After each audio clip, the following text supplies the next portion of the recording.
About 2 years ago now, the church took the initiative to do a survey with the community. The question was, what can we do for you, the community? And the response was, we were looking for a safe space, a warm space where we can meet, which we can use as a community centre. When we got the results back from the survey, there was quite some surprises. One of the surprises particularly was the fear factor, the fact that people didn't know what was going on behind closed doors. We took the information and what we did was presented it to the church members, and we spoke about, well, what can we do? How can we make things different? We looked at the rationale of sitting in rows, standing in rows, and we looked at whether it would be more welcoming just to have a cup of tea and give people a welcome, maybe start a little earlier so that people could come in, have a drink, and then look at the type of service that we were going to be able to conduct so that it might be more interesting to people, and rather than coming in and seeing the back of someone's head, they could come in, sit down and have a drink. The folk always wanted to be offering the gospel of Christ to the community around. The building itself didn't lend to that because it wasn't a warm place, it wasn't an inviting place or space. So there was a collective, I think, mindset that we need to do something, and chose to step out in faith, to go ahead and do this, to seek funding for the renovation. The older generation were aware that, for the church to continue, there needs to be sustainability. Realising we've got to somehow engage with the younger generation, the older generation embraced that and said, well, yes, we understand that.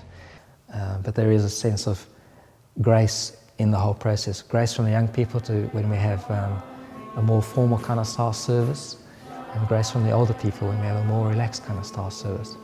Part of the vocation of the church is to encourage people to develop and expand their skills and gifts.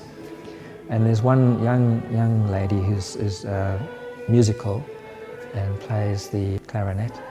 And then there's another lady who plays the guitar. And then there's my wife who plays the guitar as well. Then my son got involved as well. So we got 2 guitarists, a clarinet player and a drummer.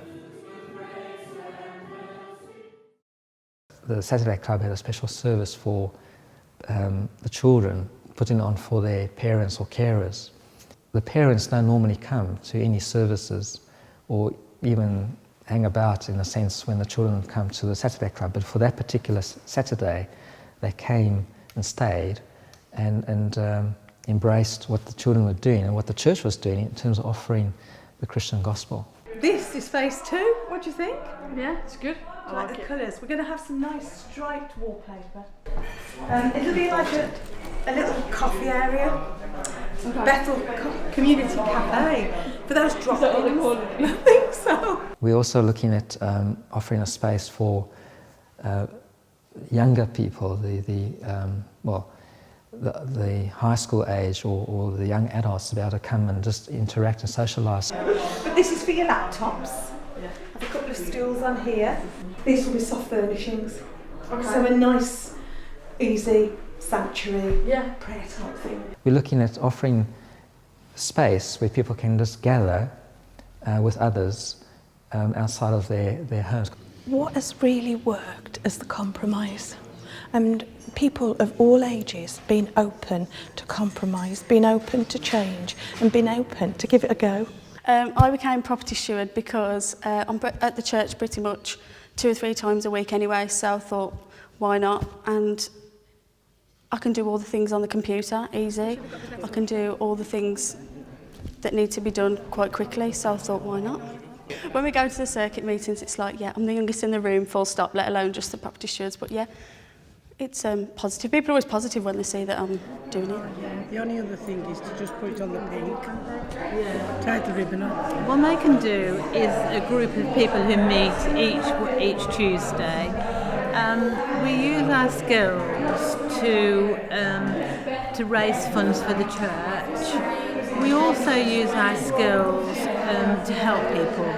And many of us do knitting for the hospital, for the premature baby unit. We're a mixed group of male and female, and the men ensure that everything is safe within the church. They put up shelving and they help to do all the heavy lifting. We call ourselves the youth club.